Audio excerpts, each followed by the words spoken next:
ibihe byiza reka ngusuze kandi wifurize amahoro y'Imana. Nge nitwa Peter nguhaye ikaze kuri uyu muyoboro wacu kuri uyu munsi w'itariki ya 29 z'ukwezi kwa Kamena umwaka w'2025. Reka mbibimburire mu ngingo z'ingenzi z'iki kiganiro ngiye kukugezaho. Bombori hagati y'umubano wa Nyampinga Muyango Claudine ndetse n'umugabo we Kimenyi byakomeje gufata indi ntera.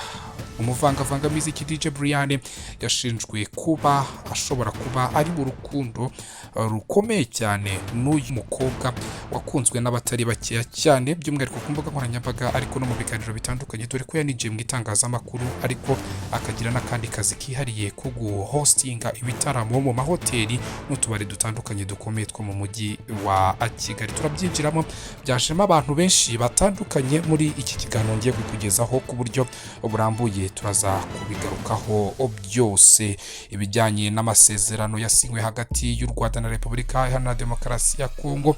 Ni inkuru yakomeje kuba inkuru y'isi yose ariko inagaragaza ko n'ahandi mu isi hatandukanye hagiye hari amakimbirane ashobora gukemuka. Turaza kwigira mu cyo abayobozi b'isi batandukanye mu bihugu byabo bagiye bagaruka aho muri iki kiganiro. Tukiri kuri iyi nkuru y'aya masezerano cyatangajwe ndetse gisa nkaho ari ingaruka zabaho mu gihe aya masezerano atakubahirizwa na rumwe mu mpande zombi muzayasinye, yaba u Rwanda cyangwa Repubulika Iharanira Demokarasi ya Kongo. Umunyamabanga mukuru w'umuryango w'abibumbye nawe yagize icyo aya avugaho. Ndaza kwerekeza mu karere k'ibiyaga bigari aho ndi bugaruke ku bijyanye n'inkuru iri muri Kenya. Perezida noneho w'iki gihugu William Samoei Ruto yasohotse agira icyo yibariza uru rubyiruko rwafashe izina ry'aba Gen Z cyangwa se Generation Z, rwakomeje kumugaragariza ko akwiye kwegura akava ku butegetsi. Nawe ababaza ikibazo gisa nkaho bakeneye gusubiriza hamwe bombi bose uko bakabaye, kijyanye n'uko bamwereka aho akwiye kwerekeza mu gihe yaba yeguye ku butegetsi bwa Kenya. Nyuma ya Kenya turaza kwerekeza n'ahandi muri Afurika, tuze kubisoreza ku ruhando mpuzamahanga. Igisa n'igisasu cya bombe gikomeye cyane cya misile cyongeye guterwa n'umunyemari wa mbere mu isi bwana Elon Musk ku buyobozi bwa Perezida wa Leta Zunze Ubumwe za Amerika Donald J. Trump. Ari kumushinja noneho politike izarushaho kuganisha igihugu cya Leta Zunze Ubumwe za Amerika mu myenda n'ubushomeri bukomeye nyuma y'igihe runaka bitewe na politike ngo zishobora gushyira igihugu mu kaga. Uburusiya n'igihugu cya Ukraine byo ngo bigiye gusubira mu biganiro bishobora nabyo kuzatanga umuti n'igisubizo cy'amahoro, ndetse reka tuze kubigarukaho mu buryo burambuye nyuma y'uko mfasha akaruhuko gatoya. Turaza kugaruka tubyinjiramo ku buryo burambuye muri iki ikiganiro. Reka nitse nsome ku mazi gakeya hanyuma ngaruke twibyinjiramo ku buryo burambuye.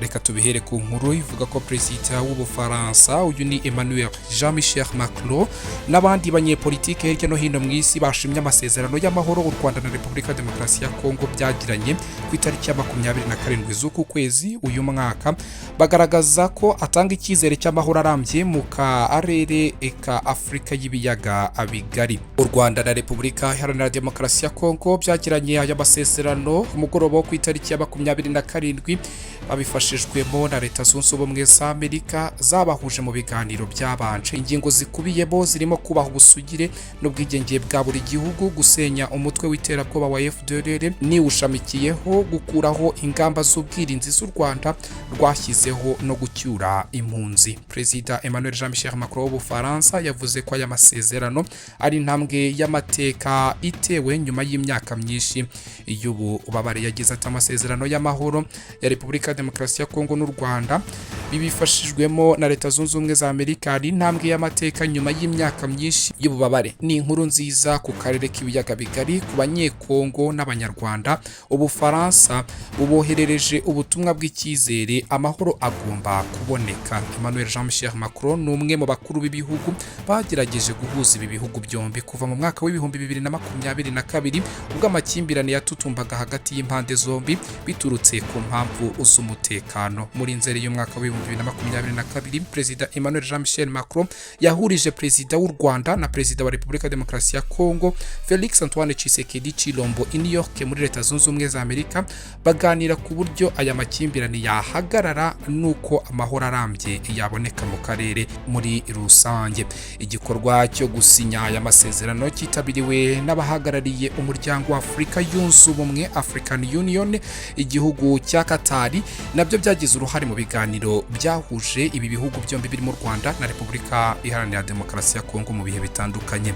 Perezida wa Komisiyo y'umuryango wa Afurika yunze ubumwe uyu ni Bwana Muhammadu Ali Yusufu yashimye intambwe u Rwanda na Repubulika Demokarasi ya Kongo byateye, ashimira bose batanze umusanzu ugamije guteza imbere amahoro, umutekano n'ubwiyunge muri aka karere ka Afurika y'ibiyaga bigari. Ibiro bye byagize biti yashimye uruhare rwubaka n'ubufasha bya Amerika ndetse na leta ya Katari mu gushyigikira ibi biganiro n'ubwumvikane bwatumye iyi ntambwe igerwaho. Avuga ko ubu bufatanye mpuzamahanga bwubakiye kuri gahunda ya Afurika ari ingenzi mu kugera ku mahoro arambye. Umunyamabanga wa leta muri Minisiteri y'Ububanyi n'Amahanga y'igihugu cya Katari Dr. Mohamed bin Abdulaziz bin Saleh Ali Kulaifi yashimye ubushake u Rwanda na Repubulika Demokarasi ya Kongo byagize bwatumye kugirana amasezerano y'amahoro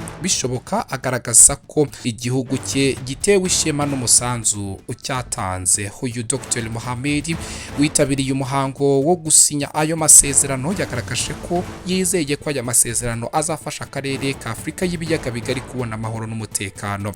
Perezida wa Ukraine uyu ni Volodymyr Zelensky yashingiye kuri aya masezerano, agaragaza ko ari ingenzi guhagarika intambara no kugarura icyizere cy'ubuzima butekanye mu turere twose ko kwisi dutandukanye. Yagize ati ni ingenzi guhagarika intambara no kugarura icyizere cy'ubuzima mu turere twose two kwisi. Ni ingenzi ko Amerika ikomeje gutanga umusanzu kugira ngo ibyo bibe. Perezida Volodymyr Zelensky yatangaje ko yizeye ko Leta Zunze Ubumwe za Amerika izahagarika intambara ya Ukraine n'Uburusiya, cyane ko Uburusiya bukomeje kwanga ibyifuzo byose by'amahoro ikayobya diplomasi ibigomba guhagarara. Minisitiri w'Ububanyi n'Amahanga w'Ububiligi uyu ni Maxime Prévost yashimye u Rwanda na Repubulika Demokarasi ya Kongo ndetse n'abahuza, ashimangira ko gushyira mu bikorwa ibyemeranyijweho ari ingenzi mu kugera ku mahoro arambye mu karere. Ati gushyira mu bikorwa gukwiye ibyemeranyijweho ni ingenzi mu kugera noneho ku mahoro arambye mu karere ka Afurika y'ibiyaga bigari. Ububiligi buzakomeza gukora ubutaruhuka kandi mu buryo bwubaka buganisha kuri iyi ntego hamwe n'abafatanyabikorwa abo mu karere no ku rwego mpuzamahanga. Ububiligi turabuzi ntibutuzi, bamwe mu banyarwanda niko bashobora kuvuga mu buryo bumwe cyangwa ubundi. Reka nkomeze ku bijyanye n'iyi ngingo ntarayivaho. Benshi mu bayobozi b'ibihugu n'abanyepolitike batandukanye bakomeje kugaragaza ko bishimiye amasezerano y'amahoro yasinywe hagati y'u Rwanda na Repubulika Demokarasi ya Kongo nk'uko tubyumvise, kuko yitezweho kuzana ituze mu karere. Ariko se bizagenda bite mu gihe hagira uruhande ruyarengaho? Iki kibazo kibazwa n'abatari bake mu isi. Ntabwo ari ubwa mbere u Rwanda na Repubulika Demokarasi ya Kongo byumvikanye ku kintu runaka ariko bikarangira kidashyizwe mu bikorwa. Byagaragaye cyane mu biganiro byaberaga ku murwa mukuru w'igihugu cya Angola, Rwanda, aho hemezwaga agahenge ariko bugacya ingabo za Repubulika Demokarasi ya Kongo zubura ibitero, ari nako imvugo zibasira u Rwanda zidashira. Amasezerano yasinywe rero hagati y'u Rwanda na Repubulika Demokarasi ya Kongo agasinyirwa i Washington DC ku murwa mukuru wa Leta Zunze Ubumwe za Amerika.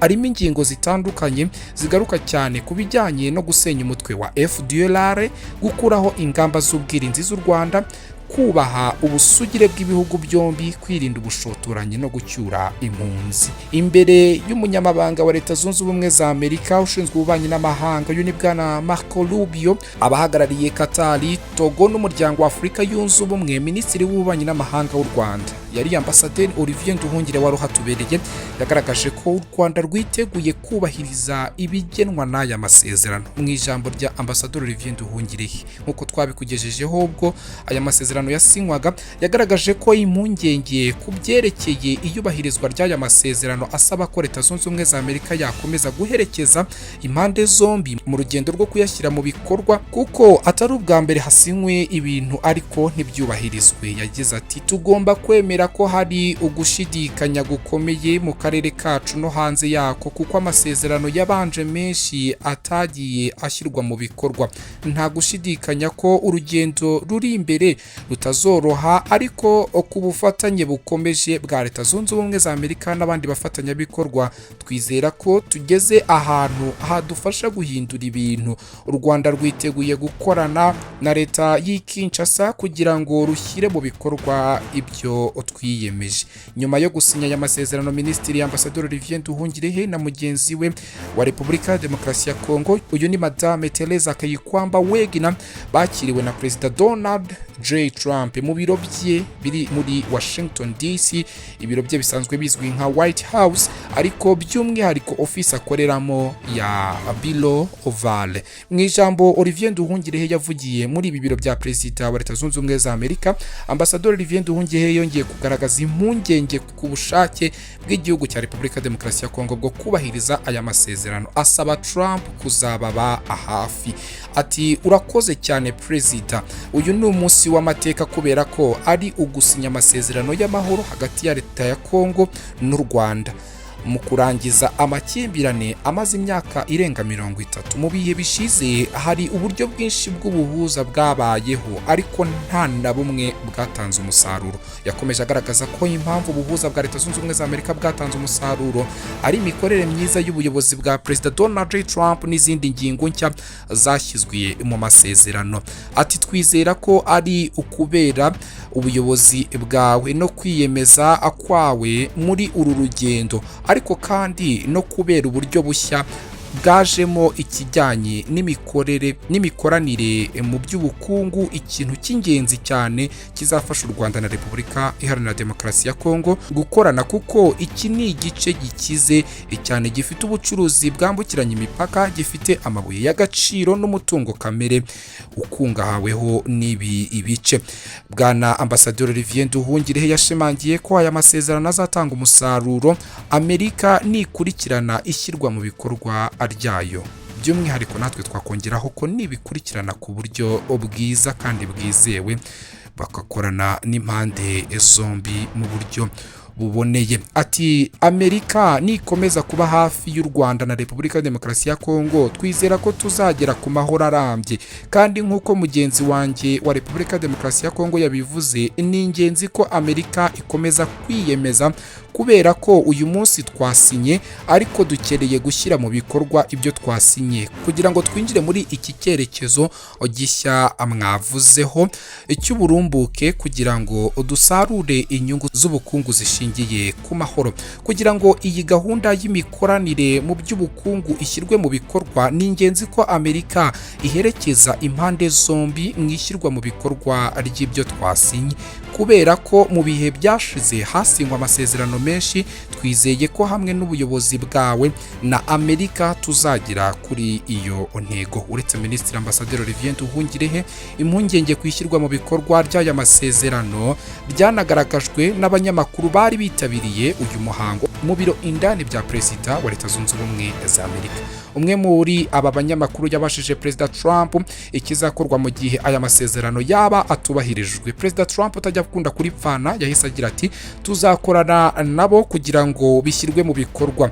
Abo ku giti cyabo bashobora gushyira mu bikorwa aya masezerano, ariko tuzabashyiraho igitutu kugira ngo bishyirwe mu bikorwa. Aba ni abantu babiri bashoboye kandi bazabikora, barabizi ko bagomba kubikora, kuko bitagenze gutyo hazabaho ibintu bibi. Iki kibazo cyongeye gusubirwamo n'umunyamakuru HIRYA wasabye Trump kuvuga ikizaba amasezerano natubahirizwa. Mu gusubiza, Perezida Donald J. Trump yagize ati, navuga ko hazabaho ibihano bikomeye niba atabyubahiriza, ariko ntabwo ntekereza ko bazabikora, ariko dufite ibihano bikomeye by'ubukungu.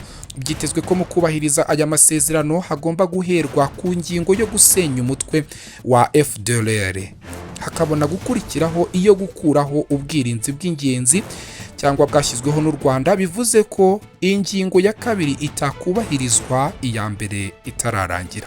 Guverineri wungirije w'intara ya Kivu y'Amajyaruguru igenzurwa n'umutwe wa AFC M23 Willy Manzi ni umwe mu bagaragaje ko batumva uko FARDC, igisirikare cya Repubulika Demokarasi ya Kongo, kizasenya umutwe wa FDLR kandi uyu mutwe ukirusha imbaraga. Ati, abashyigikiye FDLR bashobora kuba bari mu kiriyo. Muri iki gihe ubutegetsi bw'Kinshasa bwasinyiye ubutumwa busa n'ubudashoboka bwo kwambura intwaro umutwe ufite imbaraga kurusha igisirikare cy'igihugu cya Repubulika Demokarasi ya Kongo ubwacyo. Ni ikibazo rwose cyamaje kugaragazwa n'abatari bake muri aka akarere. Mu muryango w'abibumbyeho, ambasaderi w'u Rwanda mu muryango w'abibumbye yagaragaje ko u Rwanda rwiteguye impinduka mu mikorere y'ubutumwa bw'amahoro bw'uwo muryango muri Repubulika Iharanira Demokarasi ya Kongo. Ubu butumwa buzwi ku izina rya MONUSCO, nyuma y'aho impande zombi zigiranye amasezerano y'amahoro ku itariki ya 27. Ni ya masezerano n'ubundi tukiri kugarukaho, yagiye agarukwaho n'impande zitari nkeya ku ruhando mpuzamahanga. Nk'uko bigaragara muri aya masezerano yasinyiwe muri Leta Zunze Ubumwe za Amerika, ibihugu byombi byemeranyije gufasha MONUSCO no gushyigikira ibikorwa byayo byo kubungabunga umutekano w'abasivile. Ibi bihugu kandi byemeye kubahiriza uburenganzira bw'umuryango w'abibumbye n'ubutumwa bwawo MONUSCO bwo gukorera mu bice bitandukanye no gufata ingamba zose zikwiye zigamije kubungabunga umutekano w'abari muri ubu butumwa mu burasirazuba bwa Repubulika Iharanira Demokarasi ya Kongo. Bwana Ambasaderi Ngoga ku itariki ya 27 yabwiye akanama k'umuryango w'abibumbye gashinzwe amahoro n'umutekano mu isi ko mu gihe u Rwanda rwabonaga ko umutekano w'abaturage barwo ushobora guhungabanywa n'umutwe w'iterabwoba wa FDLR ukorera mu burasirazuba bwa Repubulika Demokarasi ya Kongo, rwashyizeho ingamba z'ubwirinzi, ashimangira ko rubifitiye uburenganzira ku ruhando mpuzamahanga. Ati, ingamba z'ubwirinzi zijyanye n'ikibazo kizwi neza n'aka kanama. FDLR, umutwe ukomoka ku ngabo zakoze jenoside yakorewe abatutsi mu Rwanda mu mwaka w'1994, ukomeje umugambi wabo wa jenoside ndetse n'ingengabitekerezo. Yasobanuye ko bitewe n'uko FDLR ari ikibazo ku mutekano ndetse n'ubusugire bw'igihugu cy'u Rwanda n'amahanga, kuva mu 2003 kugeza mu 2025, akanama akaroni gashinzwe amahoro n'umutekano katoye imyanzuro 20 isaba ko isenywa, ariko ntibyubahirizwa. Ati, yose yagaragazaga ko FDLR ari ikibazo ku mahoro kandi yasabaga MONUSCO kugikemura. Ambasaderi Ngoga yibukije akanama k'umuryango w'abibumbye gashinzwe amahoro n'umutekano mu isi Kaloni ko aho kugira ngo MONUSCO isenye FDLR nk'uko yabisabwe, kenshi yahisemo kujya yibasira cyangwa gusebya uruhande rwose ruyisabye kubahiriza ibiri mu myanzuro y'akanama k'umuryango w'abibumbye. Yasabye MONUSCO gusubira ku murongo muzima byihuse, igashyira imbere inshingano ifite zo kurinda abasivile mu buryo butabogamye, ikagira uruhare rwubaka mu gushyigikira ibiganiro, ikanahagarika kwenyegeza imvugo zisubiza inyuma icyizere mu gihe cy'ibiganiro. Ati, turahamagarira umuryango w'abibumbye by'umwihariko ubutumwa bwawo MONUSCO kugabanya amagambo no kwibasira mu ruhame, ahubwo ikita ku gufatanya no gushyigikira ibikorwa bya diplomasi biri mu nzira. bitarahama ariko bifite icyizere. Abona ko hari icyizere ko MONUSCO izahindura imikorere nyuma yaho muri uku kwezi umuyobozi mukuru wayo Bintou Keita atangiye kuganira n'ubuyobozi bw'ihuriro AFCM 23 rigenzura umujyi wa Goma mu buryo bwubaka. Yagize ati ibiganiro bya Bintou Keita ni intambwe yubaka ijya imbere igaragaza ibyo u Rwanda rumaze igihe kinini rusaba, ibiganiro bitaziguye bishyira imbere ubwumvane bikanakemura byeruye ikibazo. Umuryango w'abibumbye by'umwihariko mu butumwa bwawo MONUSCO ishobora gutanga umusaruro gusa mu gihe yabungabunga icyizere ifitiwe n'impande zose, kandi ibikorwa byayo bikwiye kwibanda ku gushyigikira gahunda zose zigamije amahoro. Uyu ambasaderi w'u Rwanda mu muryango w'abibumbye Ngoga yashimangiye ko u Rwanda rwizeye ko ibiganiro ari igisubizo cya politike gishobora gufasha akarere ka Afurika y'ibiyaga bigari kubonekamo amahoro ku buryo urambye. Reka ndi kuva ku by'iyi nkuru yakomeje kugarukwaho n'impande zitandukanye z'isi.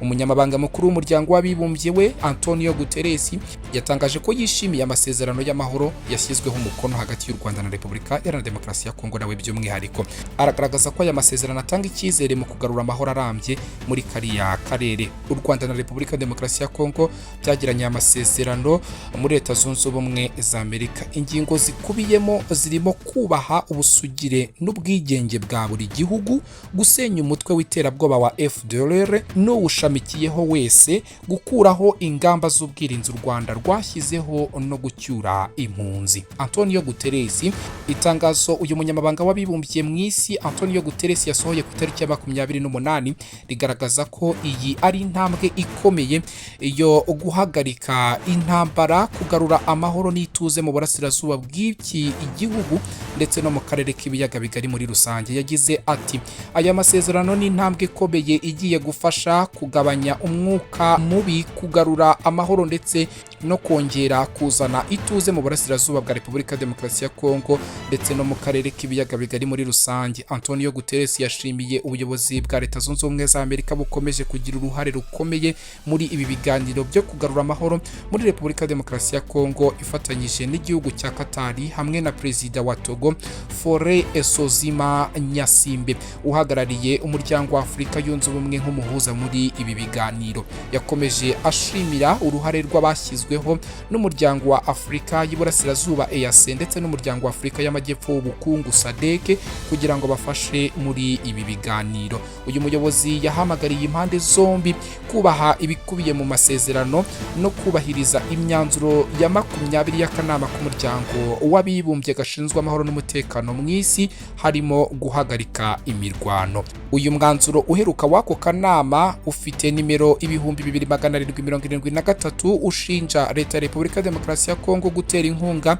no gushyigikira FDLR, ugasaba ko iyo nkunga ihagarara kandi uwo mutwe ushyigikiwe na Leta y'Kinshasa ukarandurwa burundu, kuko gukorana n'umutwe wahawe ibihano n'umuryango w'abibumbye bihabanye n'amategeko, inshingano n'ubufatanye impuza amahanga. Ngiryo ijambo ry'umunyamabanga mukuru wa ONU cyangwa se w'umuryango w'abibumbye mu isi. Ibivugwa mu Rwanda reka tubisorese ku nkuru twahereho tukubwiraho mu ngingo z'ingenzi.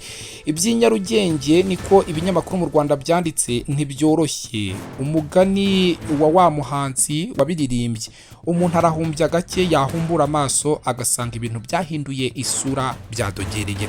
Ubu noneho inkuru igezweho nivuga ukuntu umuvangavanga muziki ukunzwe n'abatari bake mu gihugu cy'u Rwanda DJ Brianne yaba yaragize uruhare mu isenyuka ry'urugo rw'umwe mu bahataniye ikamba rya Nyampinga w'u Rwanda, Nyampinga Muyango Claudine, ndetse n'umukinnyi ukomeye mu gihugu cy'u Rwanda Kimenyi.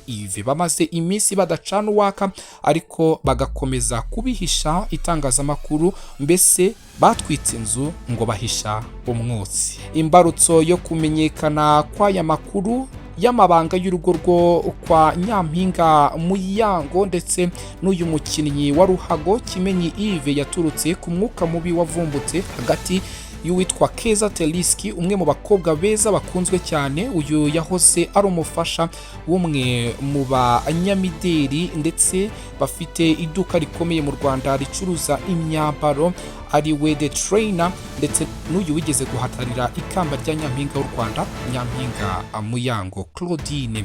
Uyu mwuka warenze abo bombi hagati yabo ugera aho utuma bishishanya, kugeza aho uyu mukobwa Keza Teliski ni umubyeyi aheruka gutungurwa nuko nyampinga Muyango yashatse kumwubikira imbehe mu kazi bagombaga guhuriramo mu ijoro ry'itariki ya 27 Kamena.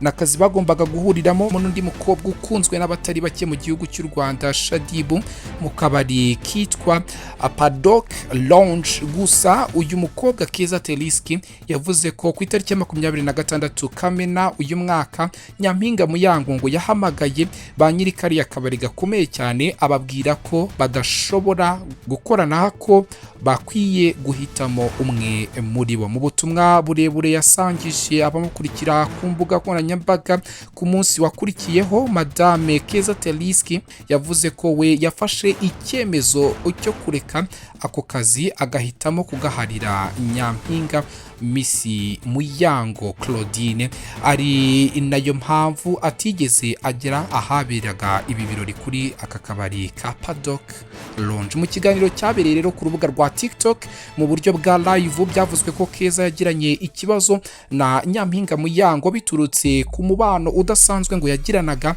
n'umugabo we Kimenyi Yves, ariko undi abyamaganira kure, avuga ko basanzwe bafitanye ubushuti busanzwe rwose. Ati nge rero ikintu cya mbere ndi buvugeho, niba ari amakuru y'imihanda nanjye hari andi numva, nimba nziranye n'umuntu ntabwo bivuze kuryamana nawe. Ibyo bintu ni ubwa mbere mbyumvise, nta kintu kigeze kiba hagati yanjye na Kimenyi Yves. Uyu mukinnyi Kimenyi Yves twabaye inshuti igihe yakundanaga n'undi mukobwa nawe w'ubwiza butangaje uzwi cyane ku mbuga nkoranyambaga mu gihugu cy'u Rwanda, Didi Doll. Keza yakomeje avuga ko uretse kumubeshyera gukururana n'uyu mukinnyi Kimenyi Yves akaba umutware wa nyampinga Muyango Claudine, ngo ahubwo afite amakuru avuga ko umuvangavanga muziki DJ Brianne ashobora kuba ari we wasenye ngo urugo rwa Kimenyi Yves ndetse n'uyu nyampinga Muyango Claudine, kuko amakuru ngo yavugaga ko uyu mugore yakundanye n'uyu mukobwa mugenzi we uvanga imiziki mu tubari no mu bitaramo bitandukanye, ngo bakagera naho bashobora kuba barageze ngo ku ngingo y'amabanga yo mu buriri. Ati nanjye amakuru y'imihanda avuga ko bashwanye batandukanye, avuga kuri uyu mukinnyi Kimenyi Yves ndetse na nyampinga Muyango Claudine, nanjye niyo makuru numva. Amakuru avuga ko batandukanyijwe nuko ngo Muyango akundana n'uyu muvangavanga muziki DJ Brianne. Ibi ariko Brianne yabyamaganiye kure, avuga ko we na Muyango bahuzwa n'akazi kuko bahurira mu bikorwa bitandukanye. Urumva umwe n'umuvangavanga muziki, undi nawe akaba umwe mu bakunze guhostinga ibitaramo mu tubari n'amahoteli cyangwa se mu birori bitandukanye. Ati ndarengana, njyewe na Muyango turakorana, dukorana ku munsi wo kuwa kane no ku munsi wo kuwa gatandatu. Ntabwo nyampinga Muyango aranansoma kwitama bisanzwe, nta nubwo arazi wanjye wenyine, yahaje rimwe ari kumwe n'umugabo we. Inshuro zose nagiye mu rugo rwabo yabaga hari ari kumwe n'umugabo we, yari nawe ahari Kimenyi Yves igihe cyose nerekezaga mu rugo rwabo ku butumire bwabo. Ubwo Muyango yahabwaga umwanya ngo avuge, yirinze kuvuga icyo apfa na Keza Teliski. Uyu mudamu avuga ko icyatumye bashwana uyu mugore we ubwe akizi, yamusabye ko ibyo yamukoreye atazigera agira undi abikorera. Asaba abantu kureka guta umwanya ku byabo kuko bafite amateka yabo kandi bizakemurwa ngo n'Imana nk'uko babyivugiraga. Ati Keza icyo dupfa arakizi, ahubwo Keza ndashaka kumugira inama. Keza nk'uko wabivuze ngo twese dufite abana, ndagusabye ibintu wankoreye ntihazagire undi muntu ubikorera, yaba hano mu Rwanda no hanze yarwo. aho wenda ushobora kuzajya, ukuntu uvuga neza, uko usobanura ibintu byawe. Akomeza avuga ko ibintu wankoreye ntihazagire undi muntu ubikorera kandi ntekereza ko wabigezeho. Asaba n'abandi bameze nka Keza kureka iyo myitwarire nk'iyi. Ntago yigeze asobanura iyo myitwarire. Keza yahise aza avuga ko Muyango yarakwiye kuvuga icyo bapfa agaca amazimwe. Muyango ariko yanze kuripfana kuko nanone yaje avuga ko ikintu cya mbere apfa na Keza ari uko yashatse kumutangamo pasi, ibizwi nko kumuhuza n'umuntu w'umugabo runaka. Ati Keza ni umuntu wahereye kera ampigira hasi hejuru. Ntukabone umuntu atagize ikintu avuga ngo nurangiza uvuge ngo umuntu yatinye, ni akaryarya. Ibyo bintu byabaye ibintu birebire, hahandi nge nabwiye umugabo wanjye ari kuvuga Kimenyi Yves ngo reba ibyo Keza ari kunkora.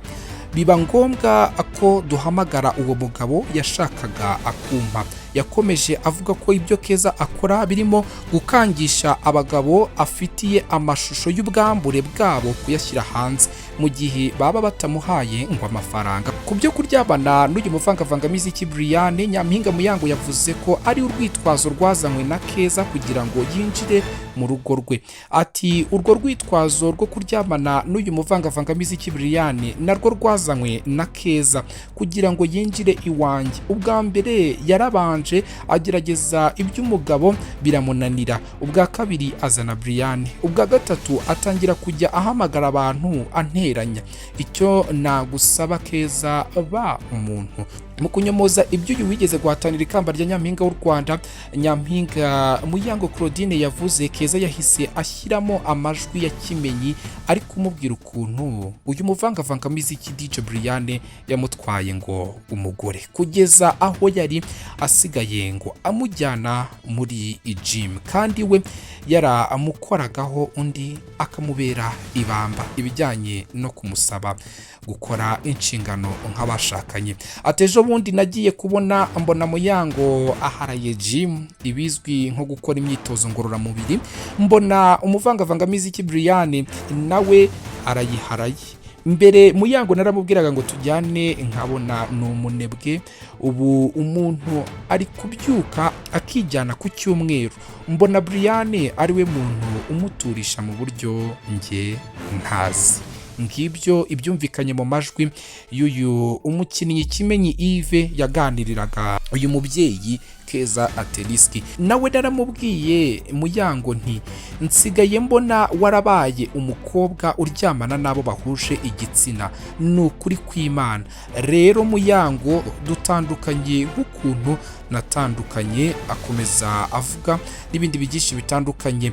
Keza Ateriski we avuga ko gutangamo opase Nyampinga Muyango nta kintu kibi yabikoreye, ahubwo aba bombi we n'umugabo bari bakeneranye, kandi uyu mugore akaba atari umwana utarageza imyaka y'ubukure ku buryo bamufatirana. Ni ikibazo cyafashe indi ntera ku mbuga nkoranyambaga, ariko byaje kurangira bigaragaye ko rwose nubwo twebwe tutahita tuvuga ko dufashe uruhande muri iki kibazo n'iyi nkuru, ariko byagaragaye ko uyu mugabo Kimenyi Yves ashobora kuba ari we ufite ikibazo mu bijyanye n'imibanire ye n'uyu umukobwa wigeze guhatanira ikamba rya Nyampinga w'u Rwanda, akaza kuba Nyampinga mwizuberwa n'amafoto, ari we Nyampinga Muyango Claudine.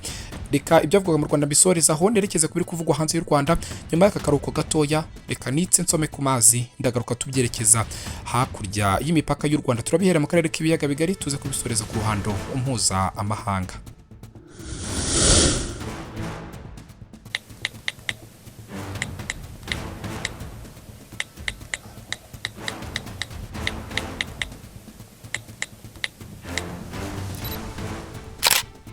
Perezida wa Kenya William Samoei Ruto wari kugaragaza ko atumva icyo aba banyakenya b'urubyiruko bakomeje gukora imyigaragambyo yo kumusaba kwegura bashaka ndetse naho bifuza ko we yerekeza cyangwa yajya.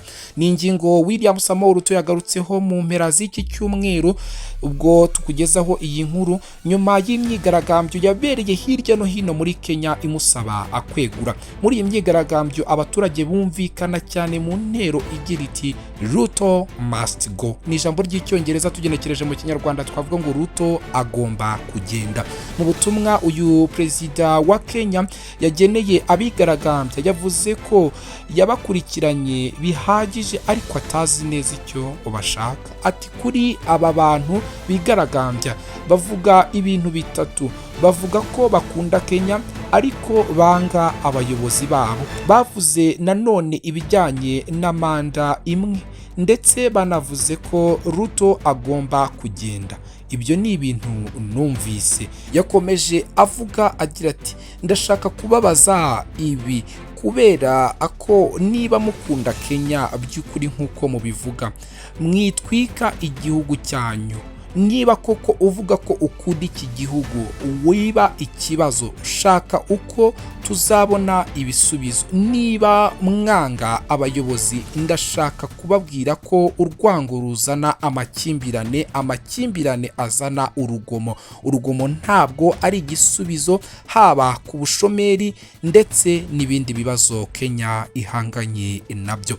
Yakomeje avuga ko atumva uko aba bantu bashaka ko agenda naho akwiriye kujya.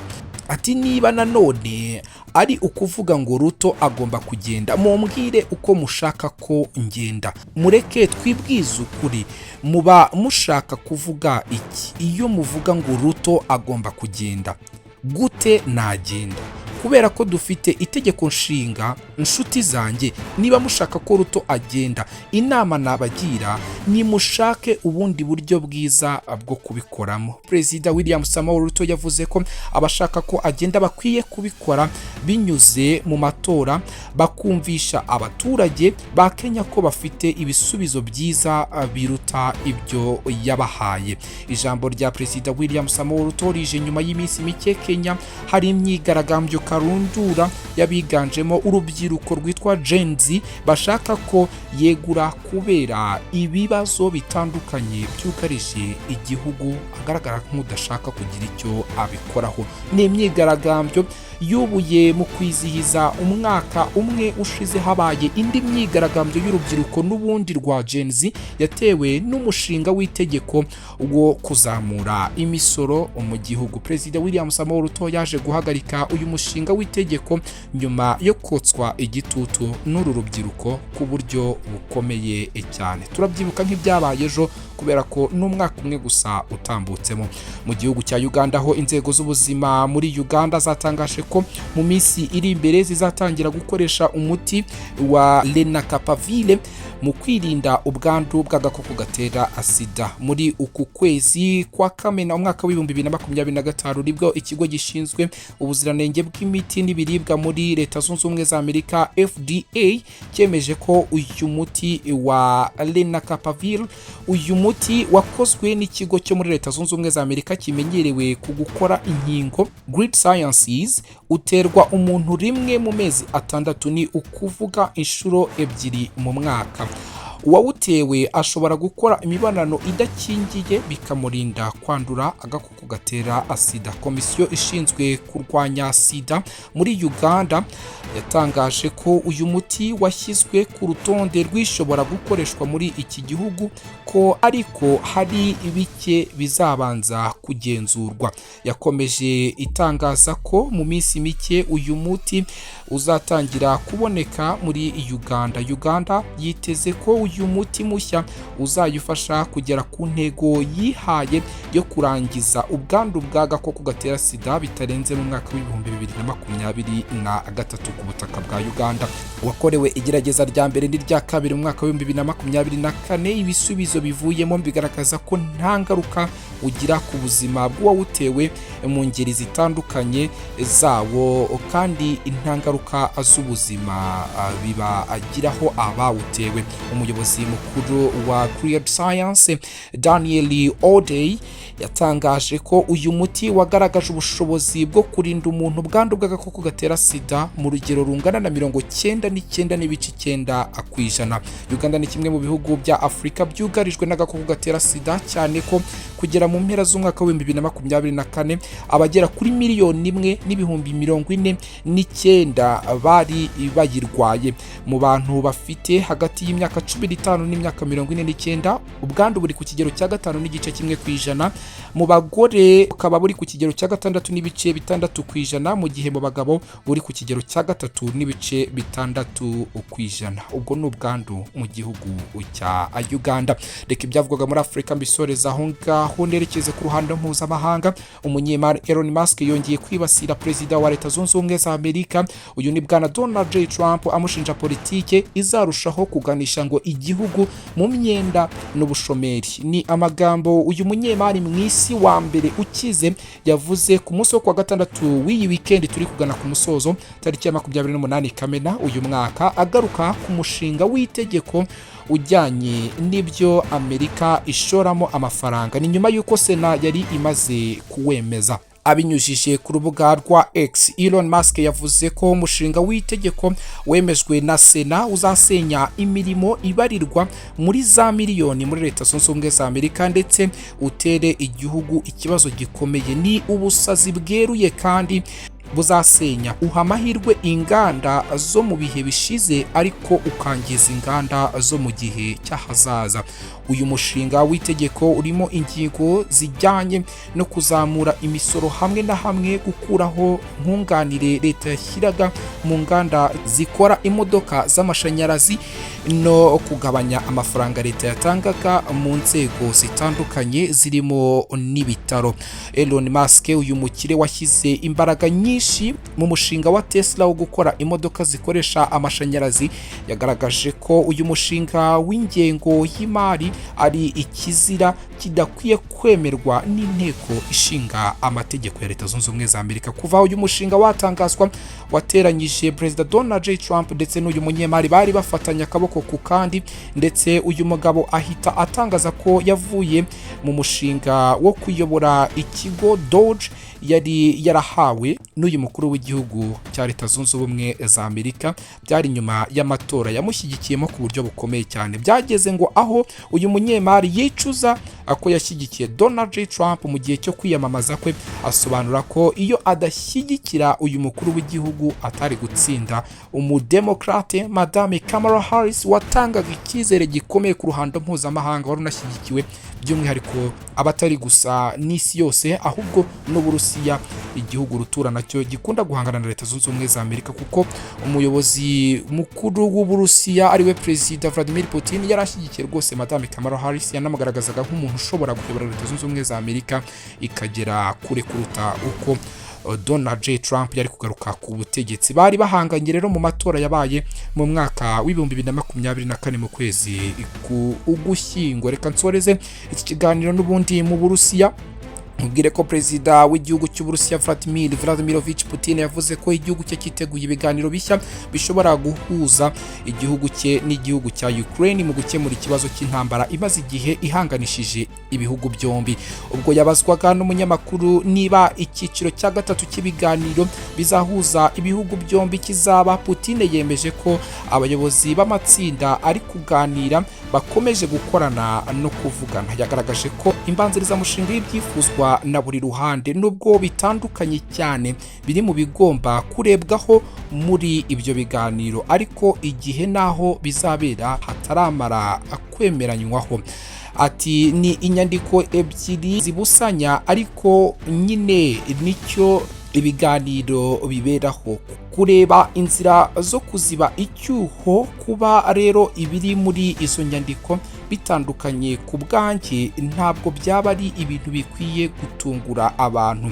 Perezida w'Uburusiya Vladimir Putin yirinze kujya muri byinshi ku bijyanye n'ibyo biganiro mu gihe bitarabaho ngo bitange umusaruro byitezweho. Ubwo impande zombi ziheruka kuganira, ibiganiro byabereye Istanbul mu gihugu cya Turukiya, buri ruhande rwatanze ibyifuzo by'uko rubona ibintu n'inzira ishobora kuganisha ku gusinya amasezerano y'amahoro, banemeranya guhererekanya imfungwa z'intambara. Uburusiya kandi bwafashe icyemezo cyo gutanga imirambo y'abasirikare ba Ukraine baguye ku rugamba. Perezida Vladimir Putin yavuze ko kuva icyo gihe Uburusiya bumaze gushyikiriza Ukraine imirambo igera ku 6,000 kandi bwiteguye gutanga indi mirambo igera ku 3,000. Abo ni abapfiriye ku rugamba rubahanganishije bombi. Ati ubu ni ku ruhande rwa Ukraine kwemera kwakira imirambo y'abasirikare babo baguye ku rugamba.